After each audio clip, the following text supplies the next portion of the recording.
Kylian Mbappé. So good, I made him twice. Hey there, yes, you heard that right. I'm going to make not one, but 2 Mbappé Funko Pops.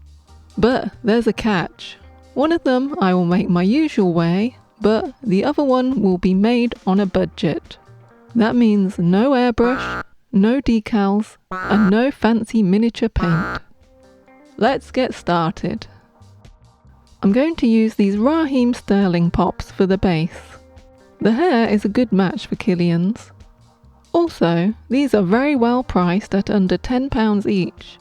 For the airbrushed Mbappé, I need to remove the head. So I just pop the pop into a pot of hot water for a few minutes. The head should pull off easily now. We still need the water though.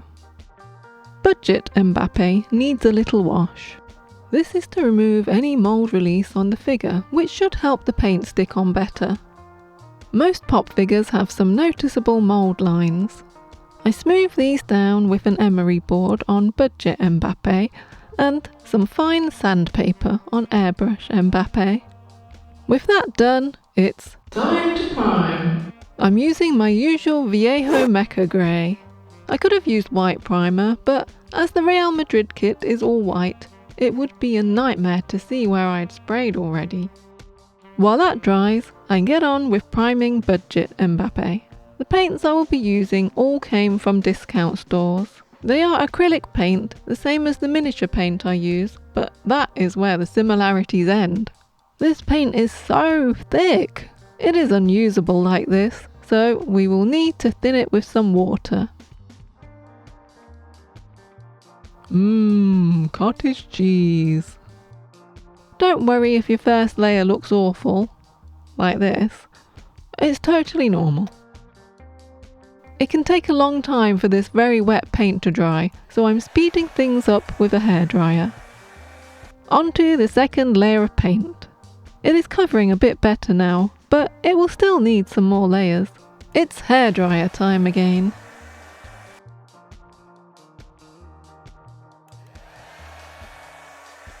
Things are looking a lot better now, but there's a problem.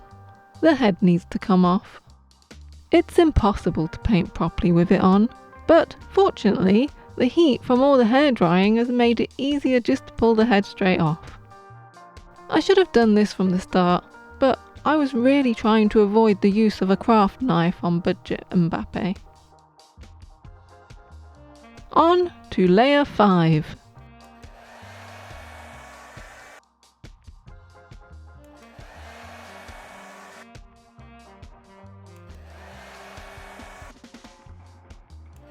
After all those layers, it is finally looking pretty nice.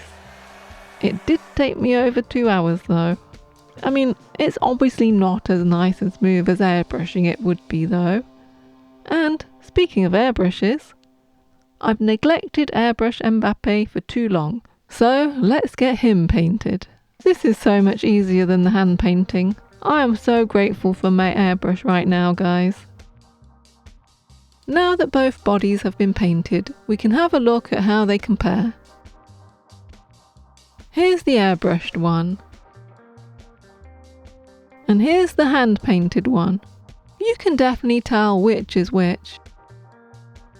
Right, now we can focus on painting the heads. I'm using Viejo Model Air Khaki Brown for the airbrushing. I love using my airbrush, but it's not without its own set of dramas. There was a goopy bit of paint which was preventing it spraying nicely. This can be avoided if you use those little paint strainers, but, well, I keep forgetting to buy some. With that done, I guess I better get started on painting the other head. These big tubes of discount paints don't come in many variety of colours, so I'm going to have to mix it to get the shade I need. Again, it will need thinned down a lot. Normally, I would use my Viejo airbrush thinner, but that stuff is expensive, so it will have to be good old council pop. Let's get those layers down. I will be following the same procedure as for the body. Layer of paint, hairdryer, times by 100. I also make sure to keep some extra of this mixed up paint for the arms and legs. I'm not going to bother with the top of the head, as this will be painted black later on. This is not going very well. This brown paint is a different brand to the others and it's just very gluey. I left it to dry and yeah, you can see the brush strokes a bit more than I would have liked. I have to carry on though, so I got on with painting the hair. I actually quite enjoyed this bit. The black paint went on really nicely after a little thinning. If you've watched my other videos, then you will know that I make decals for the eyes, as hand painting them is quite fiddly, but I am not allowed to use decals on budget Mbappé, so I am hand painting them. Pray for me. I recommend using the smallest brush you have and start in the middle of the eye and gently push the paint out to the edges. Go real slow and don't worry if you mess up.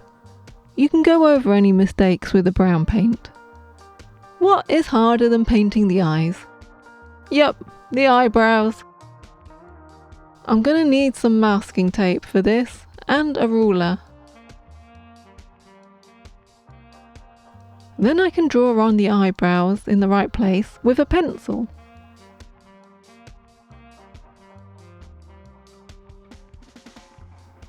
I think that looks okay, so now I can paint over the pencil.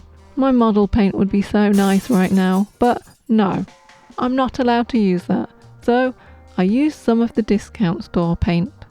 It is worth picking up at least one miniature painting brush. You should be able to find some synthetic ones for pretty cheap in discount stores.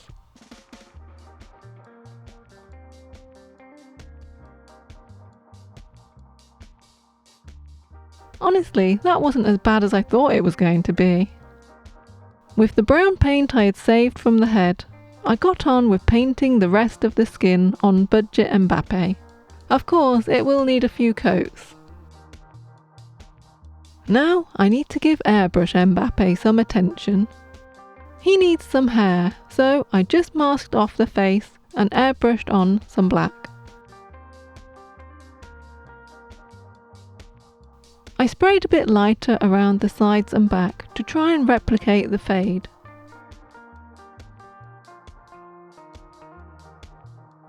While that dried, I got on with painting his arms, legs and neck. Now the boots need painted. Kylian has his own Nike signature boots, which are apparently a light laser orange colour. Well, funnily enough, I do not have that shade, so I'm just using Vallejo Air Yellow.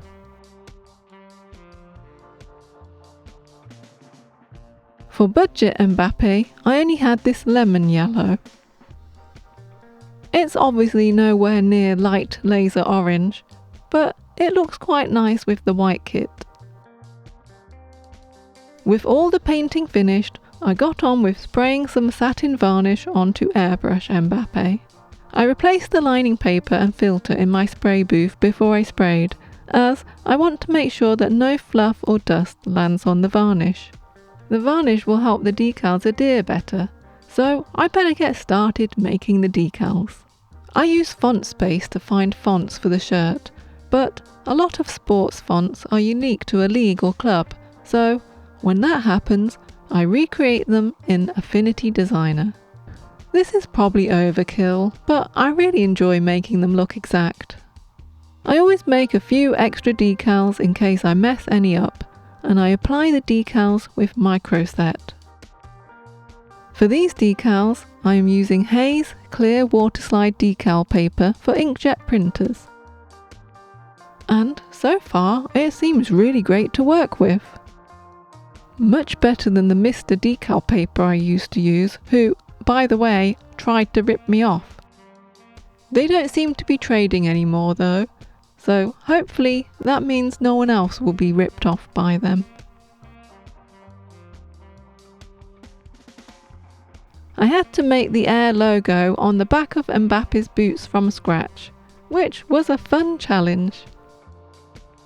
Also, I made decals for the ball. For those, I basically just removed the background from an image of the ball.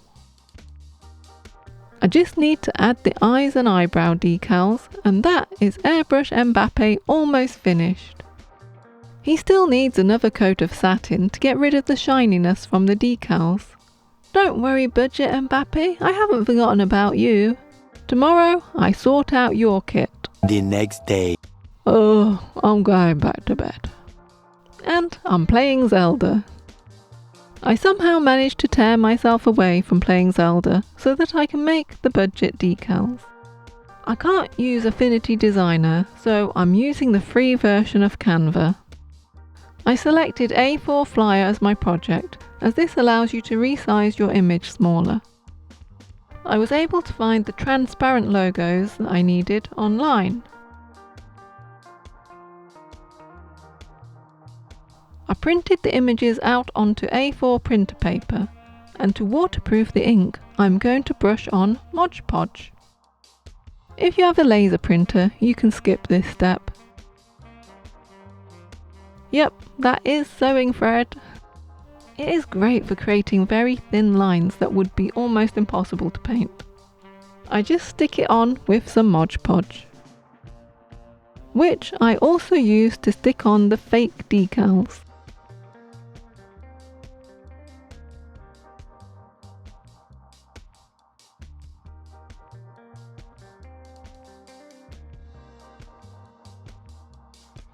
Hey, it actually looks pretty good.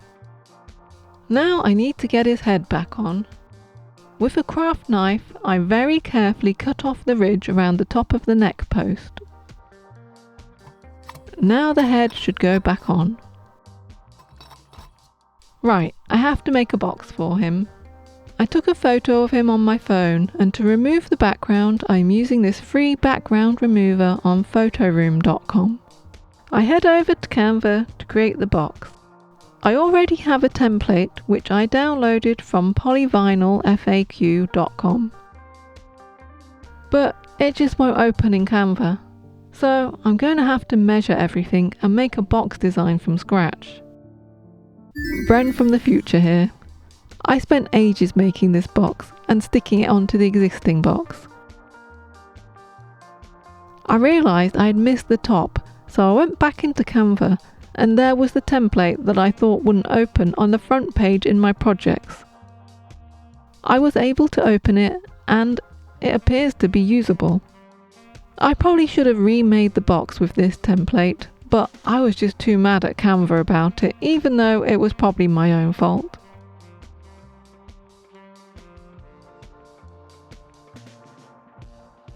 Now that Budget Mbappé is finished, I turn my attention back to Airbrush Mbappé. He needs his head back on. I use the same method as I did for the other figure, and that is him done. I am super happy with him. I think he might be my favourite custom so far. But he still needs a box as well. I use Affinity Designer for this one with the template from Pop Vinyl FAQ. Then I print out the designs and laminate them. Now they just need stuck together with some double-sided sellotape. And finally, Airbrush Mbappé is finished as well. I am actually pretty proud of both of them. The budget version turned out way better than I thought it would. I won't be making any more like that though. I love my airbrush and decals too much. As for the airbrushed Mbappé, he has definitely benefited from being sprayed in a cleaned out spray booth. And the Haze decal paper is a big step up in quality to what I was using before.